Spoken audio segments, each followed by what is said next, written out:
पर्यावरण मंत्री श्री भूपेंद्र यादव जी से बातचीत करके और हमारी हरियाणा सरकार के लोगों से बात करके और एक योजना ये बनाई, यहाँ पर्यटकों को भी लाना चाहिए और इस क्षेत्र के अंदर वन क्षेत्र को भी बढ़ाना चाहिए। और इसके लिए जंगल सफारी एक बड़ा साधन हो सकता है, जिसमें पर्यटक भी आएंगे और एक जंगल में उस प्रकार का पेड़ पौधों का संरक्षण भी होगा, जीव जंतुओं का संरक्षण भी होगा। तो उसका आज हम भ्रमण करने गए थे, भ्रमण करके आए हैं। मोटा मोटा एक प्रारूप विभाग के लोगों ने दिखाया है, उस पर बैठ करके फाइनल जो भी कुछ बारीकियां होंगी उसके पास होने के बाद फिर हम आगे उसका काम शुरू कराएंगे। सर, मानेसर में भी, गुरुग्राम में भी पॉल्यूशन रिड्यूस की बात आई, एयर क्वालिटी इंडेक्स की बात आई।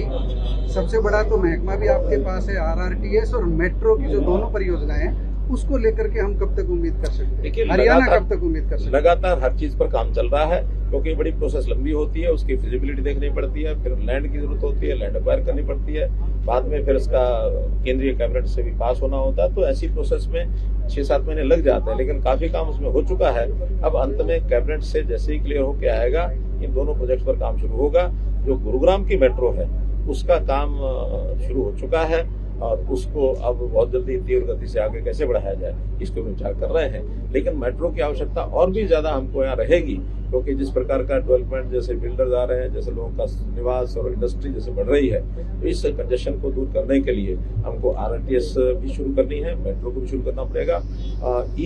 जो बस सर्विस है उसको भी आगे बढ़ा रहे हैं गुरुग्राम के अंदर, ताकि यहाँ के लोगों को सुविधा हो सके। राहुल गांधी ने एक बड़ा बयान दिया है सर, राहुल गांधी ने एक बड़ा बयान दिया। उन्होंने कहा है कि 2024 के लोकसभा चुनाव में धांधली हुई है, हमारे पास सबूत भी हैं और जब समय आएगा हम साबित करेंगे। इस काम की देखरेख के लिए चुनाव आयोग है, उनको आपको पब्लिक में भी जाने की जरूरत नहीं है। चुप करके जल्दी से चुनाव आयोग में जाएं, सारे प्रमाण भी दें। ये निर्णय उनको करना है, एक ऑटोनोमस बॉडी है, एक संवैधानिक बॉडी है। तो इसके लिए केवल एक अफवाह फैलाने का उनका जो अभ्यास है वो पारंगत है। उसका चुनाव आयोग हमारी सुनता ही नहीं। वो आखिर जब वो देंगे लिख करके, अपने वकीलों के माध्यम से जाएंगे, लिख के देंगे, अपने आप सुनेंगे। ऐसा जाते ही थोड़ी सुन लेंगे, उसकी प्रक्रिया है। उस प्रक्रिया के माध्यम से उनको जाकर के बात करनी होती है और लोगों को कहना बताना होता है। लेकिन ये 2024 क्या, उससे पहले भी ऐसे ही बोलते थे, 19 में भी ऐसे ही बोलते थे, 29 में भी बोलेंगे। अभी 24 नहीं, 29 में भी ऐसे ही बोलेंगे। आखिर बिहार के अंदर आज हमारी जो मतदाता सूची है उसका जब रिवीजन हो रहा है और उसको एक प्रकार से ठीक किया जा रहा है, रेक्टिफाई किया जा रहा है, और ये काम पहली बार नहीं हो रहा है। 20 साल पहले भी हुआ था, 2004-5 में भी हुआ था, और मैं कह रहा हूँ ये 2045 में फिर होगा। इसलिए हर बार, क्योंकि ये प्रक्रिया है सामान्य, कि कोई गलत टाइप के अगर ऐसे बन गए हैं वोटर, तो उनको एक बार ठीक से थोरो जांच की जाए, उसको बाहर किया जाए। गलत वोटर को बाहर करने में इनको आपत्ति क्यों हो रही है? इसलिए हो रही है कि उन गलत वोटर्स का ये आधार मान करके अपनी खिचड़ी पकाते थे। अब जो गलत वोटर हैं, इलीगल वोटर्स हैं, वो खिचड़ी इनकी पकेगी नहीं। तो इस प्रकार से इन कामों का विरोध करना इनका स्वभाव है, लगातार करेंगे, आगे भी करेंगे। सर, करोड़ों रुपए खर्च किए जाने के बावजूद भी जल भराव लगातार गुरुग्राम में होता है। सर, क्या मानते हैं, किसकी गलती है?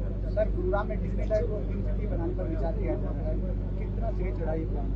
देखिए, अभी उसकी कोई अनाउंसमेंट हुई है, उसके लिए जमीन मार्क कर दी गई है, तो उसका जो प्रोसेस होता है उसमें कुछ समय लगेगा। लेकिन वो सारा जब एक अनाउंसमेंट हुई है, मुख्यमंत्री भी अनाउंसमेंट कर दी है, हमने भी समर्थन कर दिया है, केंद्र सरकार की ओर से भी जो सहयोग चाहिएगा वो हम देंगे। तो इसलिए कुल मिलाकर इस काम को आगे बढ़ाने के लिए सब ताकतें काम करेंगे, जल्दी से चढ़ेगा। आपने कहा जल भराव, देखिए जल भराव की जहाँ तक बात है, ये गुरुग्राम में लगातार पिछले 1992 से तो मैं देख रहा हूँ, यानी आज कितने 33 साल हो गए। इन 33 सालों में गुरुग्राम की जो स्थिति थी वो आपको भी पता, हमको भी पता है। बिना किसी योजना के गुरुग्राम को आगे लगातार बढ़ाया चला गया, और गुरुग्राम की स्थिति पानी का एक विषय है, ट्रैफिक जाम का दूसरा विषय है। आज से 10-12 साल पहले ये चाहे इफ्को चौक हो, चाहे सिग्नेचर टावर हो, राजीव चौक हो, हीरो होंडा चौक हो, यहाँ कितना ट्रैफिक जाम होता था। 2-2 घंटे निकल नहीं पाते थे। मेरे भूपेंद्र जी उस समय यहाँ वकील होते थे, वकालत करते थे, तो वकालत करते हुए गुड़गांव कोर्ट में जब जाते थे तो इन्हीं को घंटा 2 घंटे वहाँ यानी रुके रहना पड़ता था। आज हम वहां से जब निकले तो कोई ट्रैफिक का जाम होता नहीं है। अब चूंकि अंडरपास जितने बने हैं, स्वाभाविक है जमीन के जो आम लेवल से नीचे बने हैं, तो यहाँ का जो सिस्टम यानी सीवरेज और ड्रेनेज सिस्टम है वो इतना डाउन का नहीं था कि उसका पानी वो ग्रेविटी से जा सके। उस पानी को पावर आउट किया जाता है। तो पावर आउट करने के लिए जमीन जब वर्षा आती है और भारी वर्षा आती है तो उसमें समय लगता है, उसमें घंटा लगे, 1.5 लगे, 2 लगे। और ये गुरुग्राम के लोगों को पता भी है। केवल जिन लोगों को आलोचना करनी होती है वो आपके सामने आते हैं। यहाँ का पानी इतना भारी वर्षा, जैसे आज बताया गया 190 mm कितना होता है, 119 mm, यानी 12 सेंटीमीटर, 1 घंटे में 12 सेंटीमीटर वर्षा, ये अपने आप एक इस प्रकार का विषय है कि जिसके ऊपर बहुत लोग तो आसानी से भरोसा ही नहीं करते। 12 mm कितना होता है, 1 फुट, 12 cm यानी 1 फुट।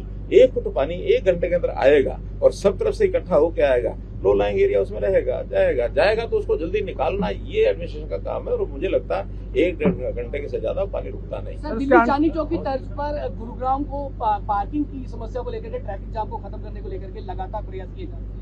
ऐसे में पार्किंग बन गई है, उसको कब तक उसका जो है उद्घाटन किया जाएगा ताकि लोगों को, और ये विषय डिपार्टमेंट का विषय है, वो कब उद्घाटन करेंगे इसका मैं सर, लोकसभा और राज्यसभा चल रही है लेकिन हंगामेदार होती है, कार्रवाई भी बाधित हो जाती है कई बार। कितना नुकसान देशवासियों को होता है, क्योंकि लाखों रुपए खर्च होते हैं लोकसभा और राज्यसभा के आपने लिए। ठीक कहा, लोकसभा और राज्यसभा ये विपक्ष और पक्ष को बैठ करके आपस में मिल करके जन समस्याओं के ऊपर विचार करने का होता है। वो विचार नहीं करते हैं, शोरगुल करके कैसे बाधा डाली जाए, सेशन कैसे न लगे, ये उनका एक हेतु रहता है। शायद उनको लगता होगा जनता पर बड़ा प्रभाव पड़ रहा है, जनता पर उनके बारे में उल्टा प्रचार हो रहा है कि चलने नहीं देते, बाधा डालते हैं, तो अपना ही कुछ नुकसान कर रहे हैं बिना विषय के। विषय कोई होता नहीं है, जो विषय नहीं होता है तो उनको एक ही लगता है कि बाधा डाल करके बाहर किया जाए ताकि लोग हमको जान जाए, हम बोले, शोर किया और हमारे कारण से बाधा हुई।